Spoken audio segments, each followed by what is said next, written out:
Assalamualaikum warahmatullahi wabarakatuh. Perkenalkan, nama saya Wita Hafia Maudina, NIM F1D221057. Di sini saya akan mempresentasikan materi tentang masyarakat informasi.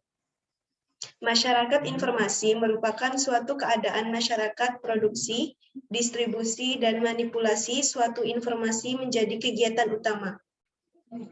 Tentunya informasi berfungsi sebagai suatu pengetahuan kita tentang sesuatu, baik itu berita tentang kehidupan yang kita jalani dan berbagai jenis kabar-kabar yang terjadi.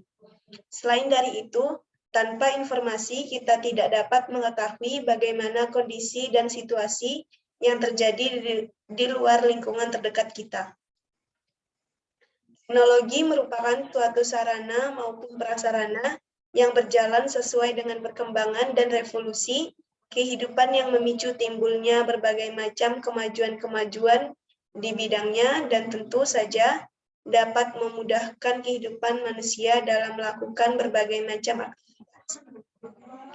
Teknologi informasi merupakan suatu kemajuan yang timbul dari aktivitas dan perkembangan manusia dalam kehidupan khususnya di segi informasi.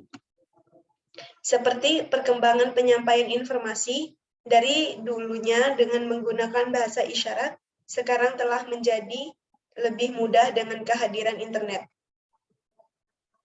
Komponen sistem teknologi informasi, yakni yang pertama ada hardware, bagian fisik dari komputer sebagai sarana penunjang informasi, software, bagian sistem informasi yang tidak dapat disentuh, telekomunikasi, komponen yang berfungsi sebagai pengumpulan data dan informasi, database, komponen yang berfungsi sebagai tempat pengumpulan data, manusia sebagai pengoperasi sistem informasi. Komponen hardware, perangkat keras, yaitu komponen utama penunjang komputer yang dapat dilihat kasat mata dan dapat disentuh, terdiri dari casing, tempat penyimpanan semua komponen komputer, motherboard, sirkuit yang berada pada komponen komputer, VGA, berfungsi untuk menciptakan dan menampilkan tampilan-tampilan pada layar, hard disk, tempat penyimpanan data pada komputer dan dapat menyimpan secara permanen, CCD. Komponen ini dapat bekerja secara elektrik tersusun atas IC, microchip, dan lain-lain. CD digunakan untuk membaca data, membuka dokumen, musik, gambar, dan lain-lain. DVD, komponen penyimpanan yang lebih tinggi, kapasitasnya dari CD. Floppy disk berfungsi untuk menyimpan data dengan memori kapasitas 1,44 MB. Sound card, perangkat keras yang digunakan untuk mengeluarkan dan merekam suara. CPU, bagian utama dari sistem komponen pada komputer. Printer, mesin data yang dapat menampilkan data dalam bentuk cetakan.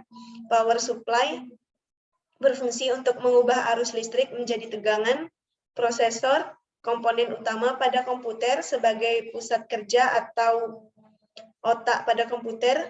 RAM, penyimpanan eksternal sebagai penyimpan program yang berdekatan. ROM, sistem operasi komputer yang merupakan sistem program pokok pada komputer.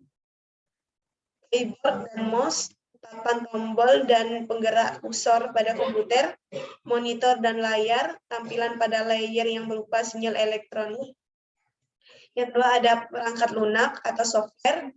Software merupakan program pada komputer, yaitu data yang diubah dapat format, lalu disimpan secara digital, termasuk salah satunya dokumentasi, program komputer, serta berbagai macam program pada komputer yang biasa kita baca dan biasa kita tulis.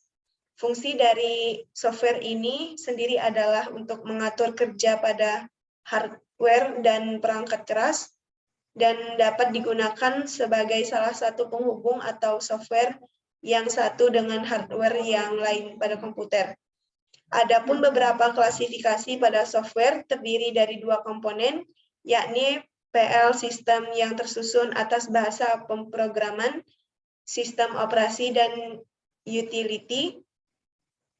Sedangkan kedua adalah PL aplikasi yang meliputi aplikasi tambahan yang dipasang sesuai dengan sistem operasinya sebagai Microsoft Word, Microsoft Office, Notepad, Winamp, Windows Media Player, Real Player, AutoCAD, MATLAB, Adobe Photoshop, Browser.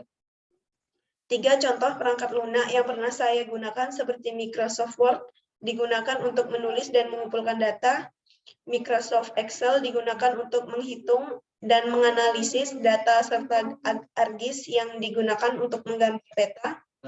Definisi OS atau Operating System adalah suatu perangkat lunak pada sistem komputer yang berfungsi untuk mengatur sumber daya pada perangkat keras maupun perangkat lunak, atau untuk mengontrol seluruh aktivitas yang sudah dilakukan oleh komputer. Fungsi dasar OS adalah sebagai sistem yang mampu mengkoordinasikan semua perangkat pada komputer yang saling berhubungan satu sama lain dalam waktu yang bersamaan, seperti penyimpanan internal, mouse, dan CPU. Bisa juga berfungsi sebagai jembatan yang mampu menghubungkan antara software dan hardware. Tujuan dari OS adalah sebagai sasaran utama bagi pengguna komputer pada saat menggunakan komputer tersebut. Kemudian menciptakan kemampuan untuk melayani berbagai macam keperluan sehingga dapat berinteraksi dengan pengguna. Kemudian bertujuan sebagai pengatur dan pengontrol baik itu perangkat keras maupun perangkat lunak, sehingga perangkat tersebut dapat dikendalikan oleh si pengguna komputer. GNSS digunakan untuk menghitung sudut horizontal, vertikal, jarak, dan standar kecepatan, mempunyai kecepatan yang tinggi dengan dukungan pemetaan fitur topografi pada target, DGM dan GIS, pemetaan geologi digital yang berupa untuk menganalisis orientasi spasial data, sehingga menjadi suatu pendekatan yang kuat sebagai deteksi otomatis planar dalam data singkapan 3D. Terdapat dua platform, yaitu TLS, LIDAR, yang digunakan untuk pemindaian laser. Mungkin hanya itulah yang dapat saya sampaikan. Lebih dan kurang saya mohon maaf. Assalamualaikum warahmatullahi wabarakatuh.